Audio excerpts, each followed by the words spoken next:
Hello guys, welcome to my YouTube channel. Hope you doing well. इस video में मैं आपको अपनी एसएससी सीजीएल के एक्सपीरियंस के बारे में बताऊंगी कि कैसा रहा मेरा पेपर, कब था। मेरा पेपर 20 सितंबर को 2025, जो कि सभी का ही पड़ रहा है यार, 20 सितंबर को था और शिफ्ट मेरी सेकंड थी। हाँ जी, और मेरा सेंटर पड़ा था नोएडा। नोएडा में एक नाम है, जैसे कि 2 सेंटर हैं, एक तो 80 में है, एक 64 में है। नोएडा सेक्टर में मेरा था आदर्श परीक्षा केंद्र। उसका इंफ्रास्ट्रक्चर ऑलमोस्ट गुड था, क्योंकि वो एक नया सेंटर है, तो माउस भी ठीक था, कीबोर्ड भी ठीक था। कीबोर्ड का वैसे कोई काम तो नहीं है, लेकिन फिर भी वो ठीक ही थे, बिल्कुल नई न्यू बिल्डिंग थी वो। लेकिन फिर भी 2 मिनट के लिए हमारा सिस्टम बंद हो गया था। लेकिन 2 मिनट के बाद उन्होंने ये बोल दिया था, आराम से पैनिक मत करो। वो ठीक ठाक चलने लग गया था सारा सिस्टम। से 10-12 बच्चों का हुआ था। और मैं वीडियो डालने में थोड़ा लेट हो गई, क्योंकि मेरा पेपर 20 को था, मुझे फीवर था।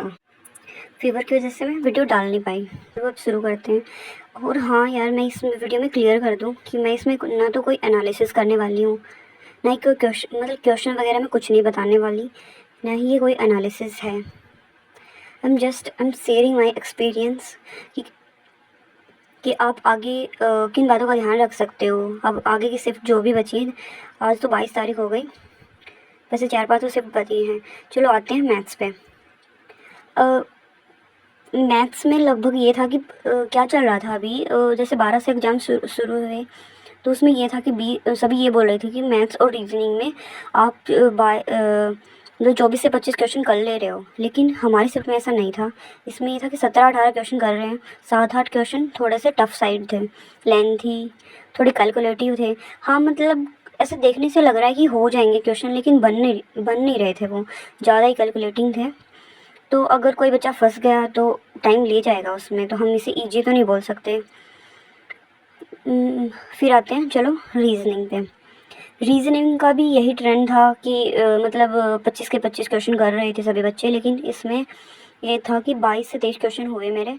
पहले गो में मेरे हाँ, मैंने 30 क्वेश्चन कर लिए थे। 2 क्वेश्चन में थोड़ा मैं फंस गई थी, तो मैंने उसे एक बार स्किप कर दिया कि बाद में कर लेंगे इसे, क्योंकि मेरा मैथ्स बचा हुआ था उस टाइम पे।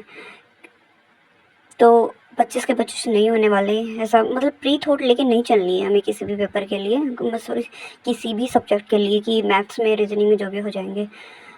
चलो अब इंग्लिश पे आते हैं। इंग्लिश में तो भाई इन्होंने कमाल ही कर रखा था कि जैसे मैंने शुरू में इंग्लिश ही किया था। एक होमोनियम था, होमोनियम ईजी था हमारे में, मतलब ये था पकड़ में आ रहा था, देखा हुआ था। और बोले थे कि टफ है। स्पेलिंग वगैरह भी ठीक ही थी। 2 स्पेलिंग थी, एक तो आसान थी, एक थोड़ी सी हार्ड साइड थी। और एरर ये था कि मेरे को तो थोड़ा लगा, मतलब ये था, एक तो इजी था, एक थोड़ा सा मुझसे हुआ नहीं वो। तो मतलब पहले वो में 16 से 17 क्वेश्चन हो जाएंगे। फिर आते पैसेज पे। पैसेज तो भाई कमाल ही कर दिया इन्होंने, क्योंकि पैसेज में क्या, पैसेज ओवरऑल मतलब उसमें वोकैब वगैरह तो थोड़ी हार्ड डाली हुई थी, लेकिन उसका मीनिंग समझ आ रहा था एक बार पढ़ने से। ऐसा नहीं था कि पकड़ में नहीं आ रहा हो। लेकिन क्या किया कि मैंने क्वेश्चन एक अटैम्प्ट किया था, उसका तो मुझे लग रहा था 5 क्वेश्चन आए हुए थे पैसेज में से। 4 तो मेरे को ये लगा कि ये पूछ ही कहाँ से लिया उन्होंने, क्योंकि पैसेज तो किसी और टॉपिक पे, क्वेश्चन किसी और टॉपिक पे। पहले तो मेरे को लगा यार मुझे ही पकड़ में नहीं आ रहा, क्योंकि सभी बोल रहे हैं पैसेज थोड़ा हार्ड आ रहा है, तो शायद क्या पता मैं ही पकड़ नहीं कर पा रही हूँ। लेकिन बाद में ये एनालिसिस हुआ था कि सभी का ये बोल रहे थे कि पैसेज गलत था, तो शायद पता नहीं क्या ही करेंगे वो, कि हमें नंबर मिलेगा सभी को, या फिर कुछ, क्या क्या बताएं। बस क्वेश्चन तो मेरे को बिल्कुल ही ऐसे लगे, गलत तो नहीं बोल सकते उन्हें, मतलब ये है कि जैसे पैसेज किसी और टॉपिक पे था, और क्वेश्चन किसी और टॉपिक से पूछ लिया उन्हें। जैसे पैसेज किसी शायद टेक्निकल इशू था, या क्या ही बताएं, यही है। टॉपिक अलग अलग दे दिया उन्होंने क्वेश्चन और पैसेज का। तो भाई अब इंग्लिश का तो पता ही नहीं वो क्या करेंगे, अब क्या ही बोले। अब इजी है, हार्ड है, 16-17 क्वेश्चन तो मेरे को ठीक लगे, लेकिन पैसेज का तो बस पूछो मत। अब आते हैं जीएस पे। जीएस तो ये था कि 7-8 क्वेश्चन तो इजी नहीं थे, डुएबल बोल सकते हैं हम, कर सकते हैं। मुझे थोड़ा टाइम लग रहा था उन्होंने, डायरेक्ट क्वेश्चन थे। वन लाइनर 15 15-16 क्वेश्चन होंगे, मतलब 15-16 नहीं होंगे तो 12 से 13 क्वेश्चन ऐसे थे कि वन लाइनर थे और बाकी स्टेटमेंट बेस्ड थे।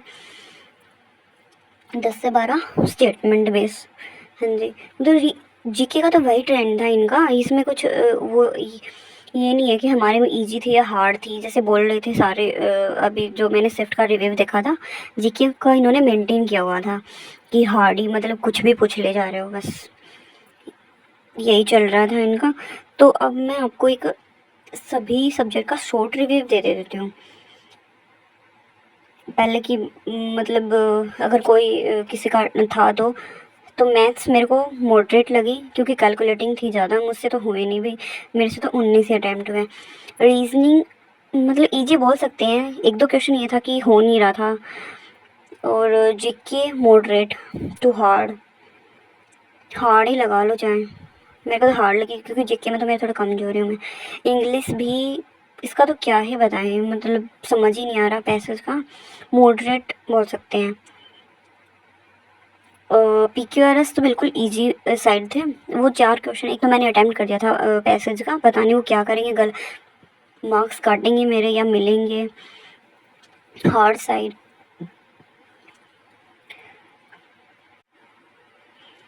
तो भाई इंग्लिश का तो क्या ही बोलूँ।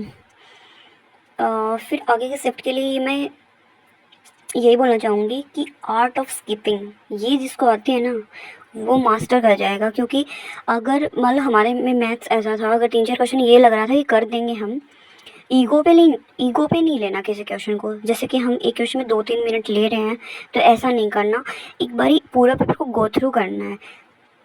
आपको एक क्वेश्चन में ये लगेगा कि हम कर सकते हैं लेकिन होगा नहीं वो, तो उस पे क्वेश्चन पे अटके नहीं रहना, उस मतलब उसको स्किप करके आगे बढ़ो, ठीक है। तो भाई यही है, आराम से दो, काम रहना है बिल्कुल, किसी भी क्वेश्चन को ईगो पे नहीं लेना कि जैसे ये तो मुझे करना ही है, वैसा लगेगा कि हाँ आ रहा है मेरे को, लेकिन वो थोड़ा सा टिपिकल लगेगा, कहीं में कैलकुलेशन ज़्यादा डाल दी, बस ये यार। प्लीज़ सब्सक्राइब कर दो, आगे ऐसे ऐसे वीडियो के लिए आते रहेंगे। और तो क्या ही बोलूँ, अगर वीडियो देख रहे हो तो thank you and all the best, अच्छा करके आना, सही जाएगा।